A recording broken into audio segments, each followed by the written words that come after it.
ரிலாக்ஸில் பேய் கதை எடுக்க கொஞ்சம் கஷ்டமாக இருக்குது. ஏதோ எடுத்திருக்கேன், கொஞ்சம் அட்ஜஸ்ட் பண்ணிக்கோங்க ப்ளீஸ். ஷாலினி. சார். ஷாலினி, அவங்க எல்லாரும் உன் ஃப்ரெண்டு தானே? நீ அவங்க கூட பேசிட்டு இருந்தது எல்லாரும் பார்த்துருக்காங்க. அப்படி இருக்கும்போது அவங்க உன் ஃப்ரெண்டு இல்லைன்னு நீ ஏன் போய் சொன்ன? அது அது வந்து சார், உன் கூட படிச்சவங்க தானே, அவங்கள காப்பாற்ற வேண்டாமா சொல்லு. நீ ஏதாவது தகவல் சொன்னா தானே அதை வச்சு அவங்கள காப்பாற்ற முடியும். அது அது வந்து நீ ஏன் இவ்வளோ தயங்குறன்னு தெரியலம்மா. நீ ஏதாச்சும் சொன்னாதான் உன் ஃப்ரெண்ட்ஸை காப்பாற்ற முடியும். தயவு செய்து ஏதாவது சொல்லு. இதோ பார் ஷாலினி, நீ சொல்ற தகவல் இங்கிருந்து வெளியில போகவே போகாது. அதுக்கு நான் பொறுப்பு. உன் பேர் கூட வெளில வராது. நீ தயங்காம சொல்லு. அது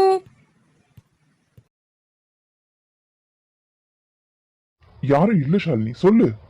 அது வந்து சார், நானும் சுரேஷ் லவ் பண்ணேன் சார். சரிம்மா, ரிலாக்ஸ் ரிலாக்ஸ், பொறுமையா சொல்லு. நானும் சுரேஷும் லவ் பண்ணுறது அவங்க ஃப்ரெண்டு யாருக்கும் பிடிக்கல. அடிக்கடி என்னை கூப்பிட்டு வார்ன் பண்ணுவாங்க. அவனை விட்டு போன்னு சொல்லி என்னை அழ வச்சு என்னை ரொம்ப கஷ்டப்படுத்துவாங்க. நீ இதை சுரேஷ் கிட்ட சொல்லலையா? சொன்னேன் சார், ஆனால் சுரேஷ் அதை நம்பவே இல்லை. அதுக்கப்புறம் நான் அழுது நான் கஷ்டப்பட்டு சொன்னதை கேட்டு தான் அவன் உண்மையாக இருக்குமோன்னு நம்பினான். சரி, நான் அடுத்த நாள் அவன்கிட்ட கேட்குறேன்னு சொன்னேன் சார். சரிம்மா, அழாம சொல்லு. மறுநாள் லாவண்யாவும் மாலினியும் என்னை காலேஜ் பாத்ரூமில் வச்சு பூட்டிட்டாங்க சார். 1 மணி நேரமாக நான் பாத்ரூம்லேயே தான் இருந்தேன். அதுக்கப்புறம் அவங்களே கதவை திறந்து விட்டுட்டு இதையும் போய் சுரேஷ் கிட்ட சொல்லுன்னு சொன்னாங்க. இதையும் போய் சொல்லு, இதை விட பெரிய தண்டனை உனக்கு இருக்குன்னு சொல்லி என்னை மிரட்டி அனுப்பிச்சாங்க சார். அதுக்கப்புறமா நான் சுரேஷ் கிட்ட எதுவுமே சொல்றதில்ல. அவன் மறுநாள் சொன்னா அவங்க ஃப்ரெண்ட்ஸ் எல்லாம் அவன் மேலே இருக்கிற உரிமையால் அப்படி நடந்துக்கிறாங்கன்னு சொல்லிட்டு நான் அவங்கக்கிட்ட பேசிட்டேன். இனிமேல் அவங்க உன்னை தொந்தரவு செய்ய மாட்டாங்க அப்படின்னு சுரேஷ் சொன்னான் சார். ஆனாலும் அவங்க அவனுக்கு தெரியாமல் என்னை ஏதாச்சும் பயம்புறுத்து இந்த மாதிரி தொந்தரவு பண்ணிக்கிட்டே தான் இருந்தாங்க சார். நீ ஏன் இது உன் கிளாஸ் டீச்சர் இல்லை ஹெச்ஓடி கிட்ட சொல்லலை? சுரேஷ் கிட்ட சொன்னதுக்கே இவ்வளோ பண்ணுறவங்க இன்னும் டீச்சர்கிட்ட ஹெச்ஓடி கிட்ட சொன்னால் என்ன பண்ணுவாங்கன்னு நினச்சி எனக்கு பயமாக இருந்துச்சு சார். சே, அவங்க எவ்வளோ குடும்பம் பண்ணியிருந்தா இந்த பொண்ணு இப்போ கூட அழுதுகிட்டு பயந்துட்டு சொல்கிறேன் என்கிட்ட. நான் உன்னை கேட்கவா? இது உன் தனிப்பட்ட விஷயம்தான்.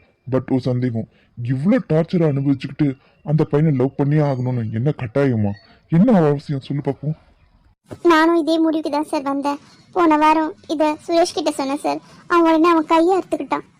நீ என்னை விட்டுட்டு போனா நான் கழுத்தை அறுத்துக்கோன்னு சொல்லி கத்தி எடுத்து கழுத்தில் வச்சுக்கிறான் சார். அதுக்கப்புறம் நான் என்ன சொல்ல முடியும் சொல்லுங்க. சரி, அவங்க காணாம போன அன்னைக்கு ஏதோ பார்ட்டிக்கு போறதா வீட்டில் சொல்லிட்டு போயிருக்காங்க.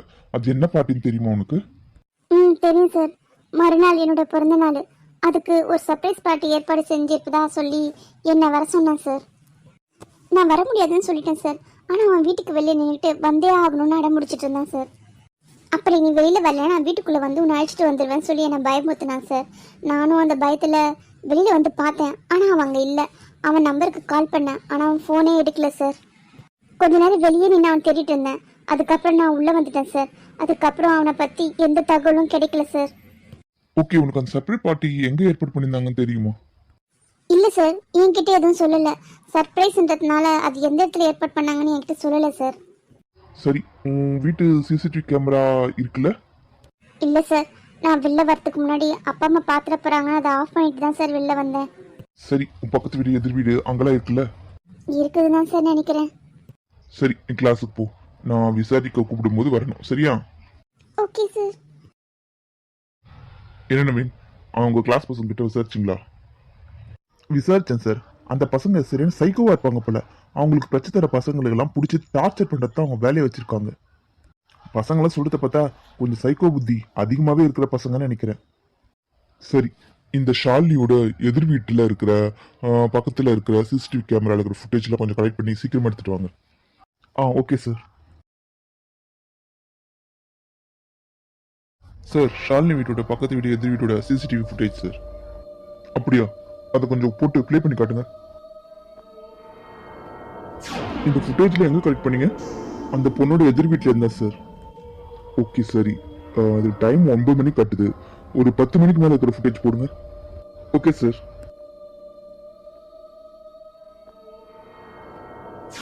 யார்கிட்டயும் ஃபோன் பேசிட்டு இருக்கான் சார். ஏதோ ஒரு பொண்ணு வர மாதிரி தெரியுது சார். அந்த பொண்ணுகிட்ட பேசிட்டு இருக்கான். அந்த பொண்ணு முகம் சரியா தெரியல சார். சார் அந்த பொண்ணு ஷாலினி தான் சார்.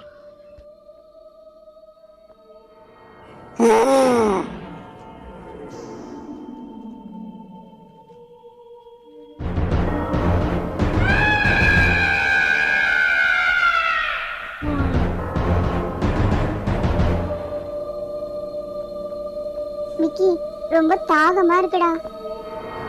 அதான் நீ சொல்லக்கூடாதா? இந்த தண்ணிக்கு எங்க போகுது? வர வழியில ஒரு கடை பார்த்தோம்ல, அங்க போய் வாங்கிட்டு வாயேன். அப்படியா? சரி, நீ தனியா இருக்கியா? அதெல்லாம் நான் இருப்பேன், ஒன்றும் பிரச்சனை இல்லை, நீ போய் வாங்கிட்டு வா. அப்ப சரி, நான் போய் வாங்கிட்டு வரேன்.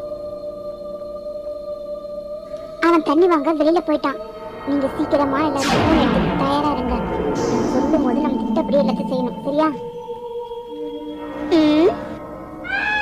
இந்த இடம் பார்க்க கொஞ்சம் பயமா தான் இருக்கு. ஜிவி, நீதானா? ஒரு நிமிஷம் பயந்தே போயிட்டேன். ஒன்னும் பயம் இல்லைன்னு சொன்ன. இந்த தண்ணி குடு.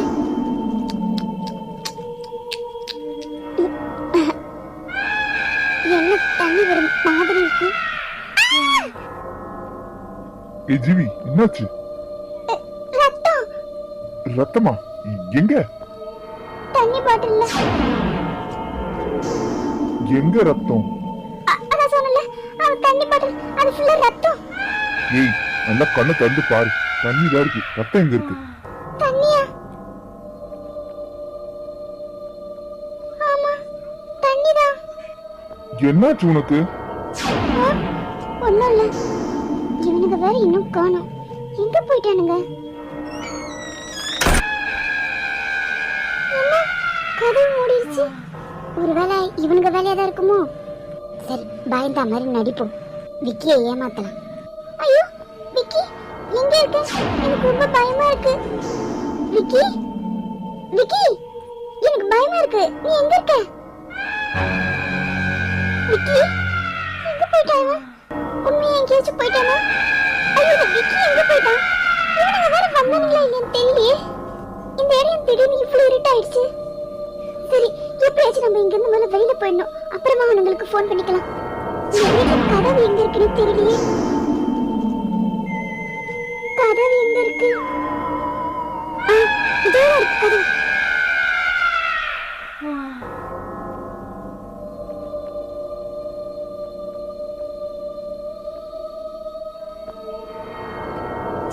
என்ன இது? கதவு நோக்கி நான் ரொம்ப நேரமா நடந்துட்டே இருக்கேன். ஆனா கதவு கிட்ட போகவே முடியல. இவ்வளவு நேரம் நடக்கிறது. நான் நடந்து நினைக்கிறேன் வீட்டுக்கு போய் சேர்ந்துக்கலாமே. ஐயோ, இதுக்கு மேல நான் நடக்க முடியாது. ஐயோ, நாக்கு வேற வறண்டு போச்சு. தண்ணி. இந்த ஜீவி தண்ணி. ஏய், இவ்வளவு நேரம் நீ எங்க போன? நீ எவ்வளவு நேரமா கூப்பிட்டு இருந்த? தண்ணி குடு. எங்க போயிட்டா இவன்? இப்பதான் தண்ணி கொடுத்தான், அதுக்குள்ள எங்க போயிட்டா? நான் தான் அந்த தண்ணியை கீழே போட்டேனே, இந்த தண்ணி எப்படி வந்தது? நாங்க தான் கொண்டு வந்தோம். யார்? யார் அது? இங்க பாரு ஜீவி.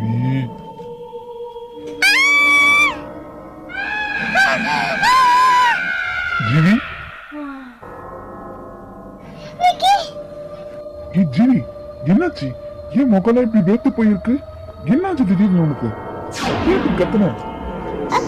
விக்கி, தண்ணி. இந்த தண்ணி. ஐயோ, ரத்தம். ஆமா, ரத்தம் தான். ஏன்